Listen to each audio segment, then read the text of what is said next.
inconsistent and leads to high prices and the ability for companies to price gouge. It is an energy grid that is decades in the past and one that the government ought to fix. We think that Australia ought to focus on improving its own domestic prospects, not export its opportunities overseas, give international conglomerates the power to price gouge Australians further and take away the profits with them. I'm going to do two things in this speech. First, I'm going to explain how domestic investment drastically improves the Australian energy grid and why that is deeply important for the nation. Second, I'm going to explain why international exports are bad for the economy and don't last. Before I do that, a few points of setup. Firstly, what do we support? We support the development of energy infrastructure within Australia that looks like subsidized domestic companies to do things like build more power stations, improve transmission lines, invest into green technology like solar panels and hydroelectric power. That is to say, we take the money that we'd otherwise use to subsidize things like mining companies to export LNG terminals and take that instead to improve domestic energy grid infrastructure operations within the country. Second, we think that that development would come with conditions. For instance, conditions like that this development actually goes to projects within Australia, that these domestic companies show that they're actually doing things within the nation as opposed to taking the profits. First argument then, why we drastically improve the Australian energy grid. I want to note at the top of this that this is very important to Australians and the Australian government. Because presumably, the government and people probably care deeply about things like being able to have businesses run at low cost, being able to cool your home in the hot outback summer without it failing and leading to deaths by heat stroke. That is the type of thing that we say happens on the status quo because the energy grid is insufficient and is failing its job. We note then that a lot of what Negative is likely to claim about getting money to invest in this future is a roundabout way of achieving these same effects, which is to say that if we can prove to you that the domestic path is far quicker, far more certain, then we win this debate. A few points of characterization. Under status quo, the Australian grid is three things. The first is to say deeply aging. It's based primarily on fossil fuels and constructed in a long distant time in the past. Say this is likely because obviously this energy has been around for a long time. There's been a lack of investment to shore this up in the future. We think that therefore means that the grid is aging in itself. But second, not only is it aging, it is inconsistent and is not with the times. That means that historical reliance on fossil fuels means that our grid was designed at a point where that was the primary use of energy, the only use of energy, meaning that things that were developed for things like coal, for petroleum, for natural gas, and not for things like solar power, hydroelectricity, and other renewable projects we say is better for the future. The drastic underutilization of these alternatives in the past perpetuates today. Because when you have issues like solar panels being hard to integrate into the system, it's more expensive to integrate into the system. It means that companies without investment don't do it, especially when consumers have pressure governments to say things like, our energy prices are too high. That leads to companies being able to dodge responsibility and actually do this. We say that's bad. Finally, the grid continues to worsen the grid's own status, which is to say, the fact that the heavy reliance on fossil fuels leads to things like heavy emissions also means that these emissions worsen the grid's function in the future. Coal obviously warms the planet. Warming planets mean that transmission lines operate less effectively. It means that transmission lines fail more often. It means that during hotter and hotter summers in the outback, there are more and more people without power to cool their homes. That is extremely terrible for the population. The important thing to note here is that companies don't build upon the existing infrastructure without subsidies for a few key reasons. Noting here, the initial infrastructure and ongoing cost of energy products is exceedingly high. That is to say, there is a reason why these energy products are almost always subsidized around the world, because the cost to build power stations, the cost to deliver energy is extremely high upfront, while the ongoing costs are lower, meaning that if you can establish in the first instance, you're able to carry out for a much longer time. We say that establishment is what these subsidies allow companies to do. Three things.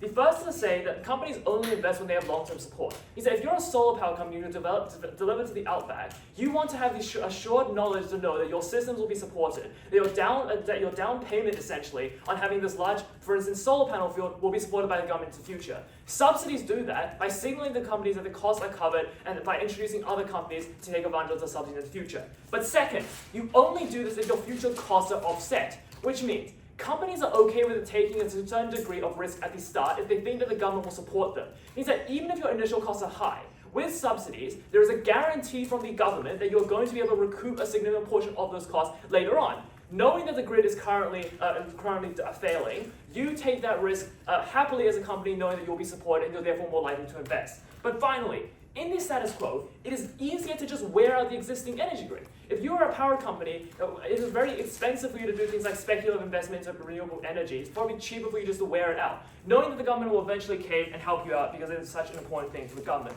What that means is, the Australian government ought to fix this problem now before it gets far worse. Okay, why then does energy get cheaper, better, and more reliable? 5 things. The first is to say that subsidies necessarily make things cheaper for consumers and producers, right? You have subsidies, you naturally lower costs. It's a pretty simple mechanism. But second, companies come in for increased competition. I think this is important because this is a likely untapped market within Australia as we characterize to you. It's a market that is not tapping into the significant natural resource potential that we have. For instance, there's significant potential to do hydroelectricity projects in certain areas along the coastlines. Significant potential to harness the amazing sun we have. They'll give you cancer, but it'll also give you a lot of electricity. Don't get cancer. Third, the grid becomes bigger and more significant, bigger and larger at the point you have more energy projects. 4, the grid becomes more efficient. This is important because the type of energy that's being invested in is also important, and we think that's more likely green technology. Simple reason is green tech is now cheaper than other technology. The marginal cost of extracting more and more coal is becoming lower than the marginal cost of solar panel units, meaning that companies have incentive to invest in green tech. We think that's even better for the world. But 5, we simply attach conditions on this subsidy. I think that is a strong enough incentive for companies to follow those things. This is important because it explains the problem with Australia's status quo is a lack of investment that we can fix. The impacts of this are significant. 3 things. First is to say that businesses get far more capacity to do things like invest into the economy. That's great for economic development. But second, you get cheaper costs of energy for individuals within society, and those type of individuals are probably going to be very happy that they're now able to cool their homes much more efficiently. But thirdly, you change the political incentives. The point that you improve the domestic energy grid, you do things like create an energy system that doesn't actively hurt itself in the future. I think that's extremely powerful for Australia's long-run development. We note that this is probably what's important to any government. I mean that negative has to prove to you that their roundabout way of international exports will get you this benefit when they're not actually investing in the things that matter. We say there's a high burden on them. Second then, why international exports are bad. I'm going to split this into 2 parts. Firstly, why the benefits don't exist. Secondly, why even if it does, it fails in the long term. First, why the benefits don't exist. We note that the negative team can only claim benefits if they can say that the revenue is sufficiently high enough to cover the cost of the subsidy. That is, the Australian government makes a profit. Otherwise, you're just donating money away to export your resources to other places in the world. Why does this not happen? 2 things. The first is to say that the largest power brokers of this export market are international companies like Adani, who come into the outback, mine your coal or mine your LNG, and just leave with all the money with them. That means that you don't get the profit that you would need in any case. But that's second. These companies are very good. These companies face significant pressures, significant pressures from their shareholders to continue doing this in the future. Because obviously these companies want to do things like minimize costs for themselves, meaning they want to retain as much of the profit as possible. This is mutually exclusive because under our side, we say that the investment itself has a benefit, even if companies do this profit gouge incentives. But second, why is this bad in the long run? Firstly, we say that this is an extremely short-term solution because by pumping out your resource into international market, you necessarily drive down the world price of those resources. Meaning that the more Australia exports things like LNG terminals or undersea cables, the cheaper those things get and the less profit you're able to make in the long term for the government. But second, these are also things that fundamentally happen once and don't happen again. Once cheap cables are available, they don't need to buy them again. China comes in, swoops in, takes your profit, and that's bad. So proud to propose. I thank first Affirmative for that excellent speech and subsequently invite First Name to open the side opposition case. Here.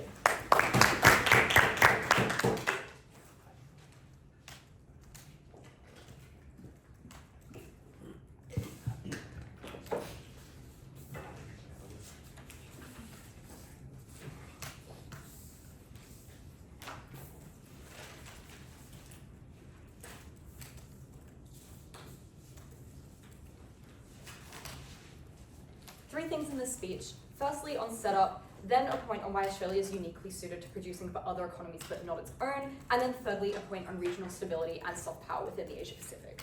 Okay, so I think firstly, just like as the Australian government, our active interest in not only domestic stability and the domestic energy, but also a large regional stability thing that was largely ignored by First Ave. I think that Australia has strong interests in the Asia Pacific. I think that Australia largely wants to compete with China, but also Australia has a definite interest in money. Australia is largely an export economy. Australia wants to make sure that they are internationally viable as an export economy because that obviously has domestic benefits. Note that Australia also just has an abundance of natural resources, abundance of manufacturing industries, and also note that there is a large market for developing electrical infrastructure throughout the Asia Pacific and South Asia. That looks particularly the markets in India, as well as smaller Pacific island nations, i.e. Fiji or something. Okay, so First point then is substantive, on like why Australia was uniquely suited in producing for other economies, not itself. Here I'm just gonna like tackle a couple of things that First Aft tells you that are just like kind of intuitively wrong. I think firstly, First Aft just assumes that there's like a lot of domestic markets for things like hydropower, solar power, like that's actually something that's viable to run in Australia. I think that that's like untrue. Consider like initiatives by the government such as the NBN, such as Snowy Hydro. Like it doesn't really matter how much money you're throwing at them because at the end of the day, it's the government who's like ultimately directing these funds, and it's the government's like internal policies that are like stopping a lot of like any sort of development within like things like hydro, solar, whatever else that is. I'll expand on this later in like my point, but I think that that's like just categorically untrue that Australia has an industry that can like just start developing solar panels en masse. I think that like at that point Australia is going to have to like import things from like other like international companies because Australia just currently does not have the resources to produce things. The following point from that is that Australia just intuitively has quite a good energy market, like as is. I think the majority of Australia is like quite like well connected to energy. Like majority of Australians have electricity in their homes. Like, you know what I mean? It's not like Australia has a bad energy grid at the moment. I deny like a lot of the stuff that opposition tells you about how the Australian energy grid is just like, I don't know, like gonna combust at any second. I think that Australia overall like has good energy. I think that it's very hard to change the electrical system in Australia. That wasn't just because of investment, that was because it was so hard politically to do that. I think that the next thing as well is that Australia values like its domestic industry, particularly with like things like mining jobs, so heavily. I think that these mining jobs are like very hard to retrain into industries like solar or hydro, but also I think that it's very politically like it's very hard to politically sell the idea of like not investing into mining because that's something that's just been the status quo for a lot of time. That's like something that does win votes in elections, particularly in regional areas. Like there's no government that's going to like actively want to like invest in things like hydro and solar. I think that that's a really important point as well. Finally, I think because Australia is such a developed economy, like people largely like opt into their own energy grid stuff. Like people put solar panels on their roofs. That's something that we see a lot of the time. Like I feel like Australia like is developing as an economy with its energy grid, like regardless of government intervention. Like if anything is government intervention that's slowing down the Australian energy grid, i.e. like the NBN. Okay. Next in terms of like just like Australian energy market, I think that Australia, I've already kind of gone through this. Oh, the other point here is just that Australia is really fucking tiny, right? Like, it's like got a tiny population and a massive area at the point where you're like supplying like, I don't know, like hydropower to like every single home in Australia. That's a massive like fiat to do because like it's just so far to get things anywhere. That meant that like the cost under their side is probably like really large. Like reinvesting that into exports is a lot better. We'll touch on that later. I think I've already covered a lot of like the stuff on why Australia has a lot of government involvement in its domestic energy investment and why that's really bad. Anyway, I think that also like Australia just values economic growth over the environment. Like largely like firstly, like Australia values like domestic internal politics, whatever gets votes. Secondly, Australia values like economic growth. Thirdly, Australia values like regional stability. I think that the environment is like currently kind of an afterthought in Australian politics. It's a very hard sell to do things like invest in that region. Therefore, like governments are unlikely to do it, or even if they are like actively investing into it, they're not likely to do it in a manner that's particularly fast. It's likely to get like bogged down in bureaucracy. That means that it's going to be slow. It's going to be extremely expensive. That was really harmful. I think that then, like, domestic investment only ever created internal stability because at the point where you were investing a lot domestically, you were like just creating a lot of like political infighting. You weren't actually getting a lot out of it because it took so long. Like, it was just like not a good system at all. So second point then on like why developing economies were way better suited to Australia's resources. I think that firstly, Australia's like natural resources and Australia's natural industries just connected a lot better with like economies that had developing energy grids because Australia was better able to produce infrastructure for them than Australia was better like able to produce infrastructure for itself. Australia couldn't necessarily produce solar panels to the whole of Australia. Australia was able to produce like LNG pipelines because they had that kind of industry that already existed.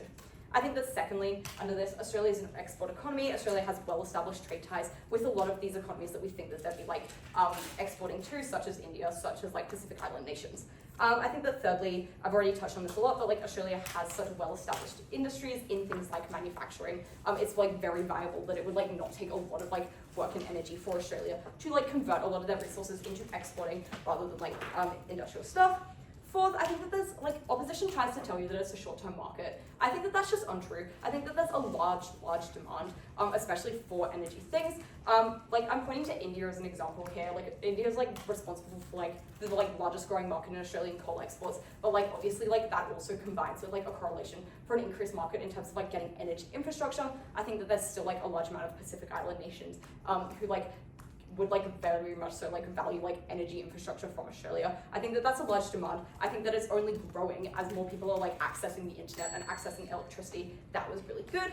I think that the impacts then are like when we like convert these resources to like exporting to like economies instead of Australia, you get money obviously because you're getting money, exponential benefits for like that long-term industry growth. You're getting just a lot of export money that you can then like reinvest either into like further exports or reinvest into the domestic industry. But like you were ultimately making money on our side. That was good. I think that like then you also like opened up further opportunities for like exports in other things. Like for example, if you were exporting like electrical infrastructure, you were maybe more likely to export like coal as well. That was ultimately good for Australia. I think like finally it was just really good optics for the Australian government to like create like international industries. That was something that was politically popular. That was something that like was probably in the interest of Australia in terms of like encouraging domestic stability because like the Australian public largely liked them.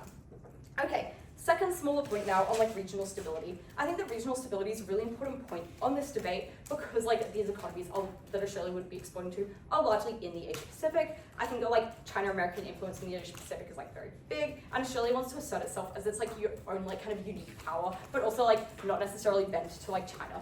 I think at the point where you like supply a lot of infrastructure to an economy, you get firstly stronger ties with that country. Secondly, you get more dependence on Australia from those smaller countries. And thirdly, you open up like discussion for things like free trade agreements or just further like economic and political ties. That was all. Oh, and fourth, you took away China's potential to do the exact same thing in the region. Like at the point where America and China are like jostling over like smaller like Pacific Island states for like things, I think that it was a really important bargaining chip that if like Australia could produce energy infrastructure for these places, like it would be very beneficial for like not just Australia's soft power in the region, but like also the US's, and obviously Australia like wants to support the US.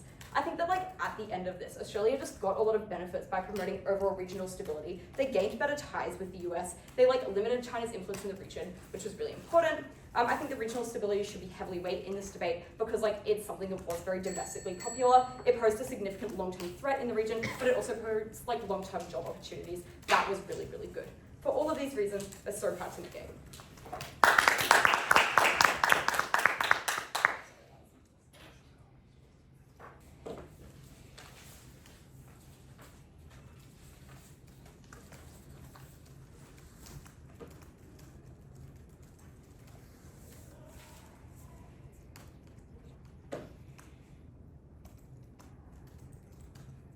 Two things in this speech. First off, on why their option is bad, and then secondly, on why ours is far better.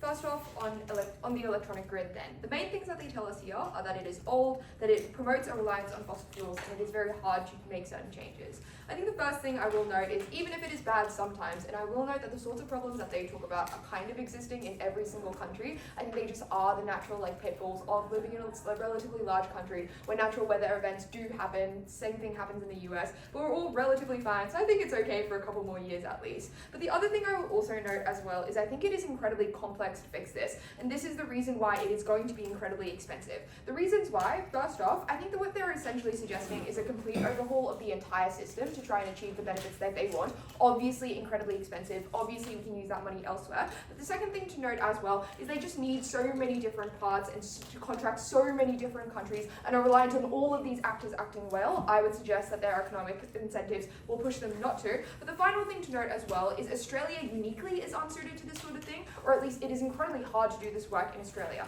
A couple of reasons why.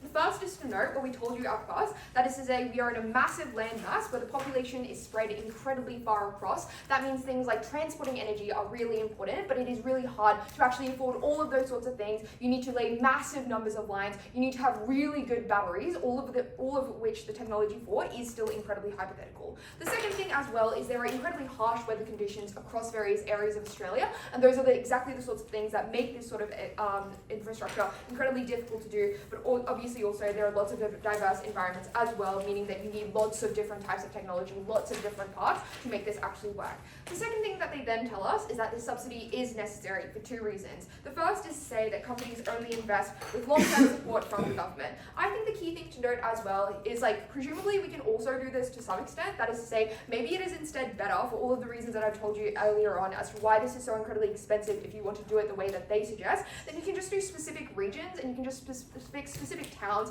and stuff like that. Obviously far cheaper and probably far more acceptable to the Australian public, especially when you're bringing in some income with your exports as well. The second thing that they tell us within this, in terms of why you need a subsidy, is to suggest that it is instead easier for companies in the status quo to wait out the electric grid failing. Again, I think it's cheaper to do smaller repairs again, and I think obviously a massive overhaul is going to be incredibly expensive. But the second thing to note as well is I think companies are actually going to be highly unlikely to be keen to work on this, and I think that's because of past failures with government projects of this nature, like for example the NBN. The key thing I will note here, and what we tell you at first, is that funding is oftentimes pulled for these sorts of things, especially because the nature of the project that they seem to suggest does seem incredibly politically divisive. That is to say, the environment is an issue that we're not entirely sure on. I think massive billions of dollars of investment into green tech is something that is likely to be pulled, or at least any future long-term projects and like the future steps of this project, because this is a project that will take decades, are likely to be overturned once you have a change in government. I think ultimately the burden is on them to prove that the energy grid is that bad. I would suggest not. The final thing to note as well, and note that all of their benefits are really just about not only making it energy cheaper for people, making sure that business running costs are cheaper, is companies just leave if you force them to do these sorts of things, or try and force them to set prices low, or otherwise try to drive a competitive deal. And the reason why is because demand for these sorts of companies overseas is incredibly immense. Energy is an essential good, and I think the reason why this is bad is because this creates an incredibly coercive relationship where you are incredibly reliant on this company, because even after you do the initial construction, ignoring the fact that there are future stages of this construction that you will be reliant on them for 20 years in the future as well, it is really hard to switch companies in the middle of a project, or otherwise try and rely on a different company for maintenance of this work as well. And the reason why is because technology is so incredibly different. There are different levels of expertise across different companies, obviously far worse. The final thing that they tell us is that this subsidy is effective. A couple of things. Just quickly on this green tech as well, note again their benefits just are so speculative. Green tech is incredibly new. It is still in the initial stages of development, and especially for the diverse spread that we are talking about, maybe it's okay for solar cells, but it's probably really bad for wind turbines right now, or at least not as good as it possibly can be.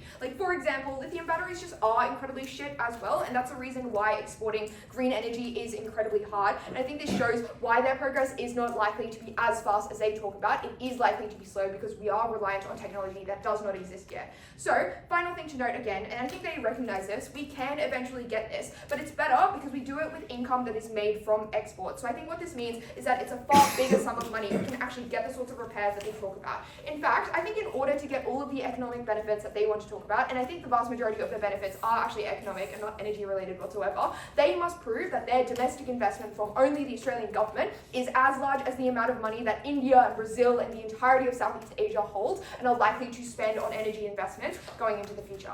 Secondly, then, on energy and export investments. They tell us a couple of reasons why this is likely to go poorly. The first is that international companies mine your profit, so on and so forth. Obviously, in order to get the affirmative team's benefits cheap, you probably need to also work with international companies. I'm unsure why, they are far more evil on our side. In fact, I think you can actually work with domestic companies as well, or otherwise, the reason why this is far improved on our side is for what we tell you at first. That is to say, you bring in international companies, you force them to put their factories and their bases of working here. You take advantage of the fact that Australia does have manufacturing capabilities. We do have a highly educated population, and engineering is a really cheap degree to study. And I think what this means is that it becomes really hard for these companies to actually leave, or at least incredibly expensive, sunk cost fallacy. They will stay here for the future. The second thing that they tell us is you can buy solar panels from the US, you can buy stuff from Taiwan. A couple of reasons why this isn't true. They just don't produce these sorts of things. Taiwan produces microchips. They're different goods. But the other thing to note as well is obviously we have enough here to suggest, and we have enough incentives to suggest that we can export things that we are good at. And the key thing to note as well, and what we tell you again at first, is that we are good at particular things within energy. We are good at fossil fuels. There are sufficient numbers of fossil fuels to last us far well into the future. It is not a finite resource that will run out immediately. We have heaps of it, or at least we can manage a lot of it. And I think what this means is that you're able to redirect a lot of that employment as well, in terms of if fossil fuels ever do end up running out in the near future, at least you have some sorts of jobs that you can push a lot of the these technicians into.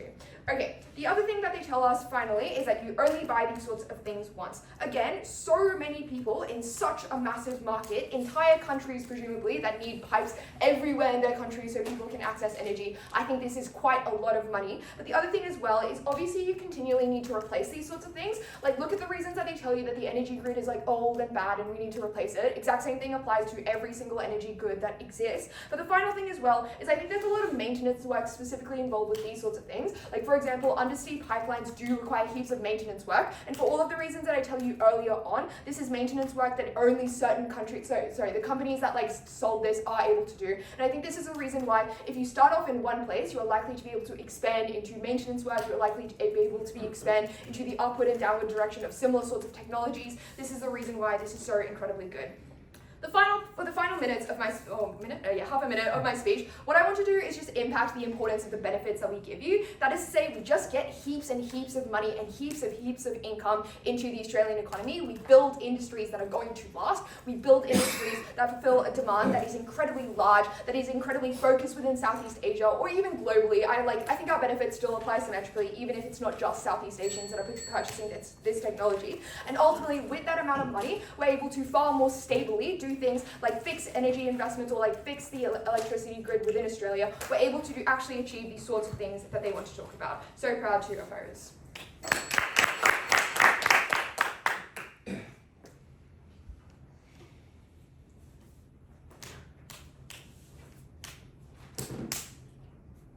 Cool. I thank Second Day for that excellent speech. Finally invite third affirmative to conclude the side proposition case rather. Here. I'm just going to speak here because I didn't wear my contacts. This bit's a bit closer. Yeah, that's fine. Okay, cool. As long as we can hear you on the video, that's Yeah, fine. yeah. I'm probably just leaving it. Yeah, sure. It's too finicky.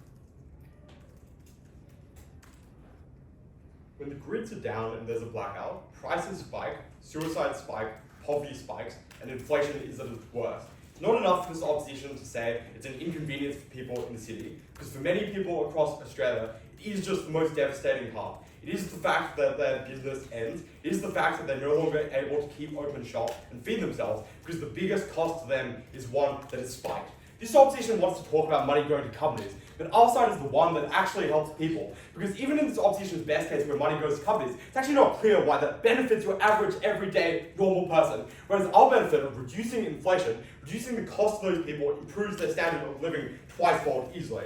Australia has to change at some point, and I would note that this opposition only has a band-aid solution to it, whereas we're the ones who come forward. 3 things I'm going to talk about in this speech. Firstly, how does this impact Australian electricity? Secondly, which side makes more or less money in the economy? Finally, on regional stability. Let's start with how this impacts Australia. By far the clearest, highest impact which is certain in this debate. Because cheaper energy, which is more reliable, matters for inflation, which is just the largest taxable poor in Australia. Opposition's response is to say that it's not that bad. I would say 2 things which we give for structural reasons. That is just the fact it's built by coal power. It was made in the days where renewable energy simply did not exist, and so the transmission and the wires actually mean that renewable energy is less efficient. Secondly, because it's an old system, even though it could potentially take on electricity, the problem is that it's not as efficient as the modern day things, which we would just then replace. Their claim here is, well, then we would just replace it floating. Obviously, you cannot fix it in specific towns, because as you, the ordinary intelligent voter might know, there are really only 2 grids across Australia which actually control all the electricity. That is the western one and the eastern one. So you have to replace the whole grid, which therefore explains this opposition team can't just say, we'll replace it a small bit at a time. They need a critical amount of investment, which is only fully provided by our side. Final thing that they say implicitly, well, if it is so important, it would happen anyway. And this is, we will note two things. Firstly, there's a collective action problem, because you need to overhaul the whole system. You can't have just one company do the grid. You also need the company to do the wires and the substations, which means that you need enough investment to guarantee it's worth it for the first few companies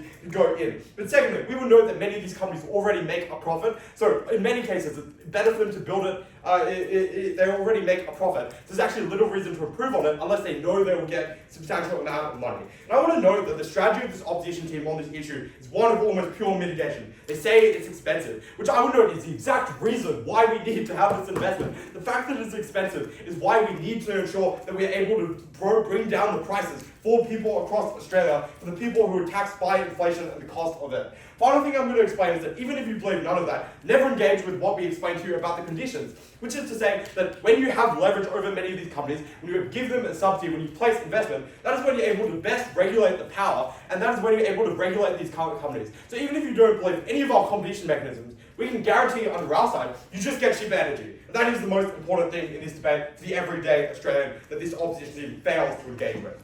Let's then deal with the talk about green energy. Because I would note, we're the only team which gives you the capacity to go green. Because as we explained, it's expensive to go green, not just because of the solar panels, but more importantly, it's because of the grid infrastructure which makes those solar panels less efficient, therefore more expensive to use. And the fact this is totally unresponded to is devastating for this opposition team. Because change, as this opposition realizes, has to happen at some point. We're the only team that supports it, whereas this team is one which says, oh, we'll go little by little bit, which doesn't actually help like the long run, whereas they only really provide a short-term solution in many of these cases, which means that they're far behind in the future. What that means at this point in the debate, clearly the side that's ahead of the most important thing in this debate, which is the tax of inflation and electricity upon everyday Australians. Let's then talk about whether this makes more or less money for Australia. And this opposition team here is bizarre. They think Australia is like the energy mogul, it's gonna beat out China, and it's gonna fund all the Indian electricity grids. I'm gonna deal with this in 4 ways. First thing that I'll say here is that even if in this opposition's best case where you believe this argument, we would know that money only goes to the big companies which won't be distributed. The only mechanism they have here, which is not even said, I guess, is tax. But it's actually not clear why that is more important than the fact that we just reduce the everyday cost for Australians. So even if you believe they have more money on debt, it's not clear that it impacts the set people that really matter, especially when we point out, or I would point out the fact that the people who are affected most in times of blackout are the people who are most vulnerable, whereas this opposition maybe gets more money, but doesn't help people, it helps the corporate mogul, it helps the person in the mining industry. Secondly, the amount of money is incredibly low because of global competition. There are 4 reasons why Australia will lose on global competition. This completely defeats that argument. Firstly, there are just costs of exporting, like taxes and shipping. And we will note Australia is not the closest country in many of these instances. Whereas, for example, I don't know, countries in the Asia Pacific who have ties with China would probably go to China because they are just geographically closer. The export costs are lower, the shipping costs are lower. So there's no reason why Australia would win this battle of competition. Secondly, there is a quality of exports. It's not clear that Australia's quality of exports is actually the highest. In comparison, I would note that China has the largest energy market. They have the biggest grids, and they are the ones who are probably going to be funding most of Asia. It's not clear at all why Australia is like the energy mogul this opposition team wants to talk about. Thirdly, in terms of feasibility, many places in Asia just speak the same language, which means that's a far more likely scenario that you have the engineers, you have the people who are who have connections to people in these countries come and build the grids rather than in Australia. Finally, this is often seen as a security risk. It's unclear why in many of these cases they would actually outsource to Australia when Australia is not, I guess, always most politically aligned with a lot of these countries as well. What that explains is 2 things. Either this opposition team just simply does not get that much money in the first place, or secondly, if they do sell, they sell at an incredibly low price because they have to compete against people who have structural advantages against them. That knocks out biggest contribution in their debate. Other than that, I'll explain one final response to this argument, which is that this argument is totally inexclusive. You can make money in a whole bunch of ways. Our side is the one that comes ahead on energy. What are the rest of the quibbles for this opposition team? They say, the mining industry is going to lose jobs. 3 problems with this argument. Firstly, many of these jobs are disappearing anyway. There is a trend towards green tech. We know that even big oil firms like BP are investing in green tech and green technology. People care about it. Second response, we would just deny that whilst these jobs disappear, we will probably know they move laterally across the energy industry, because the energy industry in our side is actually getting propped up, which explains why people who are miners who understand electricity grids can now get jobs helping to build that electricity grid. It's not clear that these jobs are actually lost. But finally, our world is one with a subsidy. There's just more money within the mining industry in Australia. Final thing that they say here is just in regards to there's no demand in Australia for it. I've already responded to this, explaining why many people, I guess, have solar panels, but it's unlikely that they're able to get the full benefit because there is not a grid to actually support that infrastructure. Final thing I'm going to knock out in this debate is their claim on regional power. 4 problems with this argument immediately. Firstly, totally inexclusive benefit. We have a bunch of ties which exist. The Quad, agreements exist with free trade already. Security protocols exist anyway. It's not clear why this is particularly important, context of all the material we give you. Secondly, Australian technology just does not compare to China. This is contingent on Australia having dominance in Asia. I've explained for a number of reasons why that is not the case. Thirdly, it's not clear why building energy gives you power after. Once you have developed it, this team wants to talk about maintenance, but it's not clear why you couldn't get other countries to do your maintenance either. And it's unclear why that gives them so much leverage. It's not as if, oh yeah, we're gonna broker deal with you, because otherwise you're not gonna clean up our wires. Obviously, you're gonna have other countries do that, not Australia's burden. Final thing that I'd say here is that even if this does give you power, we will note this might actually create more backlash, which is that if this is seen as a movement of aggression, China is actually likely to go harder on Australia, more likely to do things like tariffs, or go against the Australian economy, which means that even in this opposition's best case, where you believe this is an argument, it is outweighed by the potential harms which would exist for Australia. What you know at this point in the debate is very simple. We're the side which has clear benefit to everyday Australians. Even in this best case for this opposition, they lose.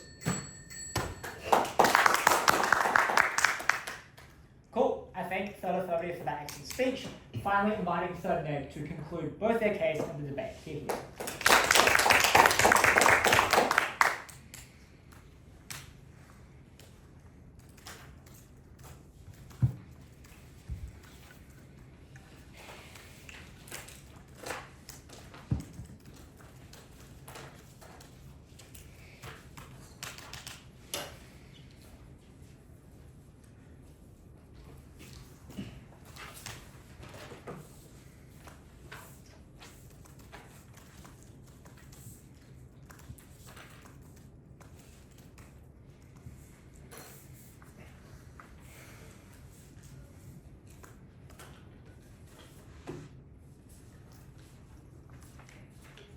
One major claim that is just completely and entirely wrong that we refute throughout this whole debate is that Australia does not have dominance in the mineral and energy market. Because the types of things we are talking about in this debate are inherently export-based, as it says in the topic. And Australia has a fundamental leverage over most countries in that sense, because we control a considerable amount of the market share, not only in this region, but of the world. And for them to come up here at third and try to lie to you and tell you that for some reason China has greater access when they are one of the major buyers of our exports in that sense is completely ridiculous. So, 2 issues then in this. Firstly, can ARC actually fix their grid? But more importantly, will it be actually necessary, and is it better on our side to do it our way? But secondly, while our side is actually fundamentally just better not only for the economy but for the people within Australia. Okay, firstly on AX's idea of fixing the grid. Note, I want to point out to you, a lot of the issues that they prop, firstly, are ones that are very succinct to regional areas. That is to say, they would say blackouts, that is to say oftentimes it is stuff on natural, oftentimes such as like natural events. And what that means is that if we can prove in this speech, we can actually fix those through our way that we prop to at second, through fixing those regional areas, over time, that probably means that we actually win this issue overall because it's not necessary to fix the grids in the first place. I want to point to other material though, that also, as we already tell you, about how companies also being able to subsidise each other and fighting against each other to fix the grid is really good on their side because it deepens prices. If you didn't know, the grid is actually a natural monopoly. That is to say that you can't have multiple companies all operating a grid at the same time. It is energy that is multiple companies. One company oftentimes owns the whole grid. If it is true that there are 2 in Australia, there's probably 2 major companies that own them there. And to that extent, all this stuff that they tell you about how they get this kind of price down because all these companies are fighting for it and subsidising each other doesn't actually make any sense, isn't what society looks like. Okay, a couple of things they tell you then. They tell you that firstly, the grid is aging due to a lack of investment from the past. Note there has been significant investment, as we tell you at first and second. What happened with the NBN? It wasn't the fact that they didn't put money into it, it was the fact that firstly, there was incredible government bureaucracy that still exists on their side to get that money there in the first place. That secondly, it is really hard to fix the grid all at once for the pure reason that it was, all the reasons they give you, about how it was so large, about how there were so many it is so large about how it is like so like intrinsically linked. So if you have to fix for example, like if you try to take out huge chunks at a time, it probably takes up a lot of your resources. But also lastly, I think that because of this example, the people of Australia are likely to not want that to occur because they think about the past. They think about what has happened with the NBN and how it was so incredibly inefficient, and they relay their mind back to that and how much money Australia lost, about how much time, and just like a lack of distrust for the NBN in general actually occurred.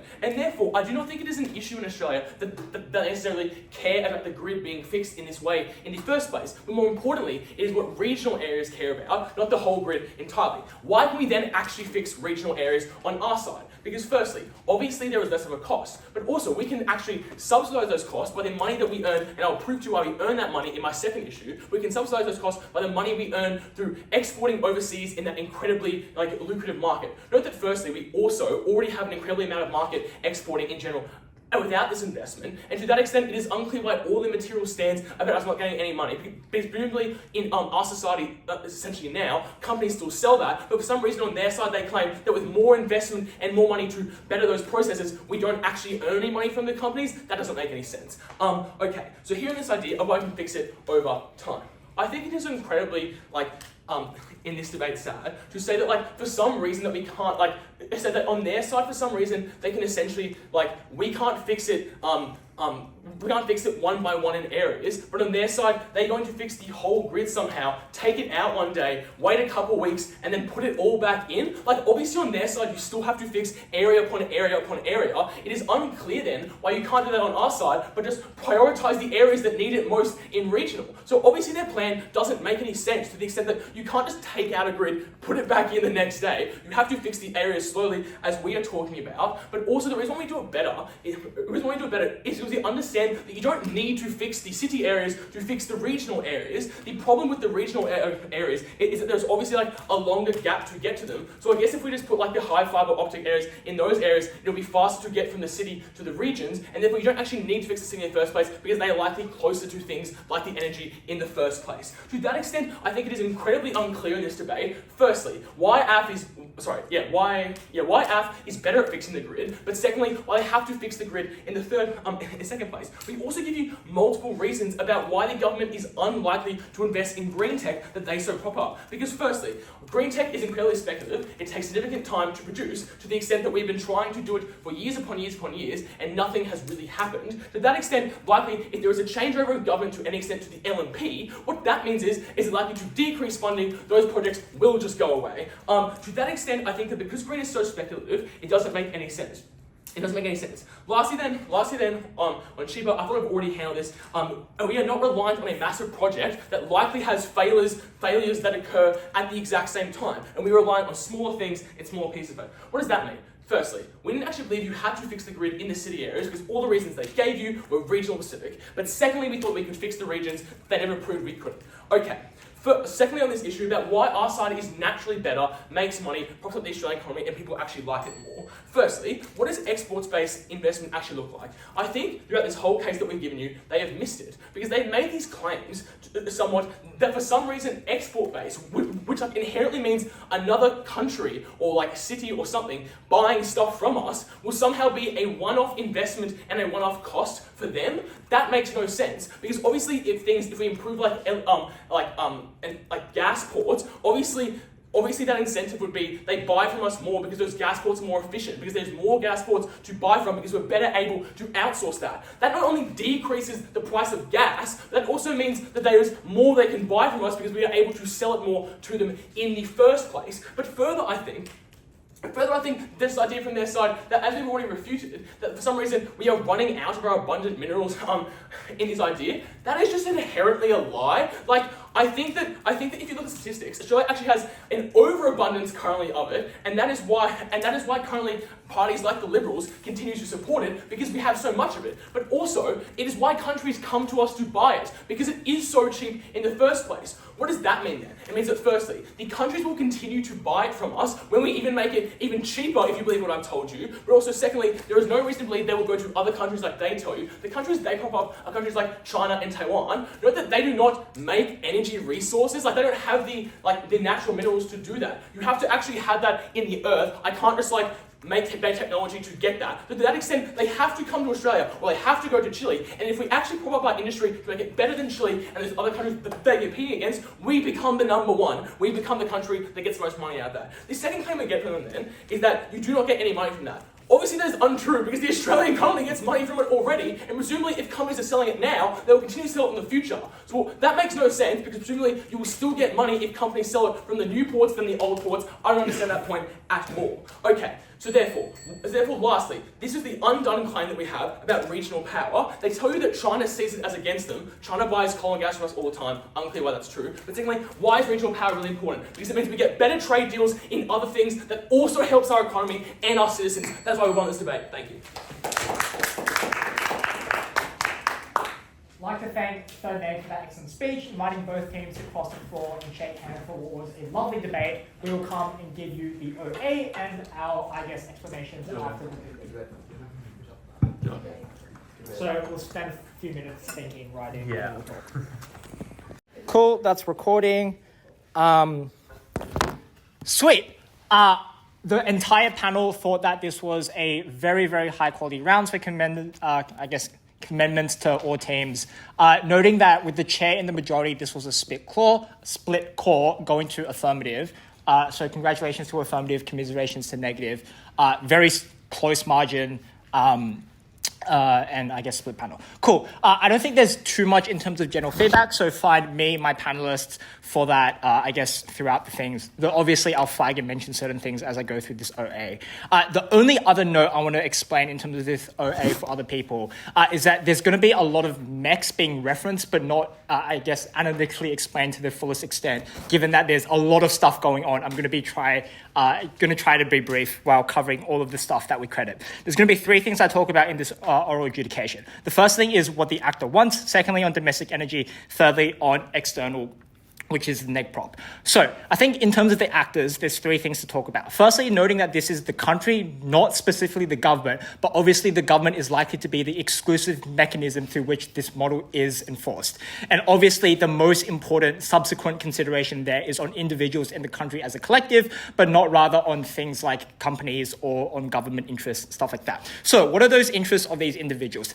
Secondly, and most importantly, I think it's probably domestic interests, things like economic stability, things like access, things like cost, things like the viability of your energy sector, whether that is domestic or exported abroad. Thirdly, in terms of the international interest, negative theme explains to me firstly that there's a potential strong revealed preference that exists for the vast majority of the Australian population. But I think overall it is agreed upon by both the panel and pointed out by the affirmative team that this is only important insofar as it facilitates economic prosperity domestically, you only care about how strong Australia is regionally insofar as it means that you're safer or have better prices. Given that is the case, let's proceed on affirmative's push. Basically, they start by explaining that the status quo is insufficient for three reasons. That's aging, inconsistent, there's future dilapidation, read first speaker's speech if you want more clarification there. What are the responses that come out from negative team? They tell me, two things. Firstly, that there is insufficient and that there is a lacking industrial appetite in the status quo, pointing to examples including the Sony Hydro program and the NBN, and explaining that there's a massive amount of retroactive instability, and given that there are changing government incentives, it's unlikely that the, industrial capacity to engage in this change is as large as affirmative points to. The second thing they explained to me is that the status quo is sufficient. I think this is largely asserted and then subsequently taken down by a lot of the examples given by affirmative team. So I believe that there are certain instances in the status quo where these industries are liking and can be, improved by this affirmative team. The final thing I'd like to note regarding the context and the imperative here is that Neg correctly points out to me that given how difficult and how problematic the status quo is, it massively increases the amount of fiat, the amount of cost that affirmative team must front in terms of their model. Obviously, affirmative has infinite fiat in all debates, so I believe that is capable to be used. Obviously, negative team then is able to access the same amount of increased fiat that affirmative team must expend. Given that is the case, let's explain why these subsidies are explained to be good and how this has a set of impacts on the cost of energy. They explain that subsidies are good for, four reasons. Firstly, because it allows for long-term support. Secondly, because of government guarantees for offsetting risk. Thirdly, because you can now afford to negotiate with the status quo and change the status quo. And fourthly, you get allies for regulation. Noting here that the panel was split on the amount of analysis credited towards the buying from the perspective of companies. That is to say, we believe that subsidies are good potentially for the people on the ground, but it is underexplained the extent to which companies are willing to adopt these subsidies, and that is the split, views of the panel. What does this flow onto? Affirmative team very clearly and I guess uncontestedly explains that this leads to a bunch of benefits for the cost of energy. Subsidies necessarily makes things cheaper. There's more competition, more costs, more conditions, bigger sizes, which means that all of that goes down. Noting specifically on the mechanism of competition, I think this is sufficiently deleted by the third negative response, which explains that there is a natural monopoly that is necessary in certain aspects of this grid, insofar as the grid has to be controlled by one operator, because that is how you convert between different things and allow energy people and energy corporations to actually enter this grid. So that mechanism falls out. But beyond this, let's explain the three categories of responses that negative team affords. Firstly, I'm going to talk about mitigation and the expansion of fiat. Secondly, I'm going to explain about what negative is able to benefit in terms of responses, and then the harms that they're able to point to. In terms of mitigation and fiat, and noting that the neg strategy here is to maximally inflate the amount of fiat that Affirmative requires and try to co-opt this in their regional strategy of changing it slowly over time, and then explaining a benefit in the separate negative clash that they push in the second issue. So what mitigation do they explain? I think they explain four things. First, that there's a lack of political appetite. Second, that this is particularly difficult because firstly, that you need to retrain these people. Secondly, that there are structural problems, i.e. the size of the country, the weather, what the fuck that thing is doing, and thirdly, the nature of green tech. On the thing regarding retraining, Affirmative team at third explained to me that there's a massive status quo deterioration anyways, so I think that response probably falls out. The next response that comes out from negative in terms of mitigation is stuff about bureaucratic corruption and oscillating powers regarding the LNP. Based on this, I believe that there's an increased amount of fiat. Obviously, Affirmative has to expand. And then the stuff about maintenance. I'll address that in the second issue because I think it overlaps. So what do I believe? I believe that it's probably sufficiently difficult or sufficiently high cost for Affirmative to do so. But there's no indication so far that it would be impossible or disproportionately expensive. It might be more expensive than the Affirmative portrays it to be, but I think it's still possible at this point. What are the neg benefits? They explained to me that they can do this on a necessarily smaller scale with very important explanation from third negative detailing that it is impossible for the Affirmative team to uproot the entire grid in 3 months and to fix the entire grid, and necessarily they need to do instrumental and small aspect changes which negative team is able to co-opt. I believe on the trade-off that this is possible, but is also a necessary concession that the Affirmative team makes insofar as their prop is the counterfactual of externalities, right? So to that extent, I believe that Affirmative team maybe is doing this less efficiently than they make it out to be, but still slightly more efficiently and with slightly more fiat and with just a better idea because that's their burden than the negative team. What's the negative harm?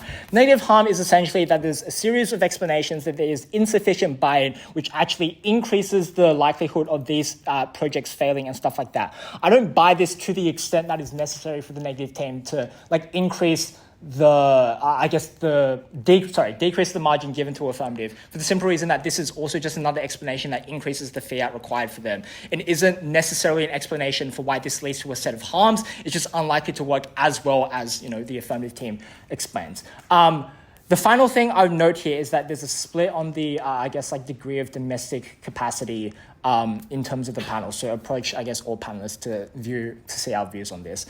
So impact is pretty self-explanatory, impacts the economy beneficially, impacts individuals, makes the political incentives in the environment better, noting that is weighed much less in the discussion.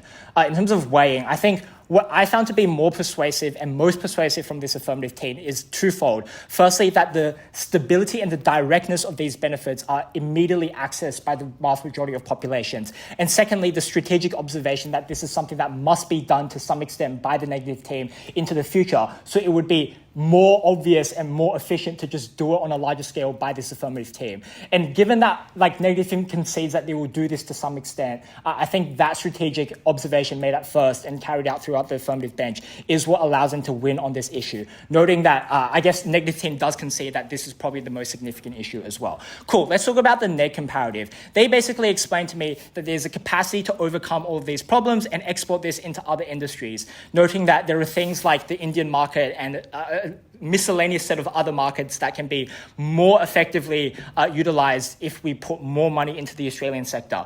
I think on the strategic weighing from the panel, I personally felt that the negative team insufficiently explained the gap in their fiat and insufficiently explained why that gap in fiat was disproportionately more useful. I believe that a portion of your fiat can be used to regionally and slowly fix the grid that affirmative team props. But the left of that fiat, what is remaining of that fiat is kind of questionable in terms of the mitigation which affirmative explains. Negative team explains to me that these markets are big, can be established, allows you to recoup your costs and things like that. The problem is affirmative has a series of mitigations and explanations for why these costs do not necessarily benefit the individual on the ground, and is also unlikely to accrue to a significantly large enough of extent for negative team to win this debate. I.e., examples alluding to the competitiveness of this market, comparing against China, competing against Taiwan and US, noting there's some speculation over what Taiwan actually exports. The most persuasive, I think, mechanism that is never overcome by this negative team is why their, counterprop is insufficient, is the explanation from very early on in the affirmative case that there are a series of structural barriers which prevent this profit from the companies actually leading to the individuals. Examples like Adani, examples like, the structural and market capture that these markets have, which means that these companies may profit to, unsubstantiated extent, but it's unclear that this necessarily benefits the economy and the people on the ground to a comparative extent that is more than just directly giving them cheaper energy and cheaper money and less inflation and things like that. Given that is the case, I believe that there is a potentiality to increase the export market on-side negative, but it's unclear to me the extent to which this is genuinely beneficial in the comparative to which affirmative is able to more concretely and more robustly prove. And given that is the case, we gave this, once again, very high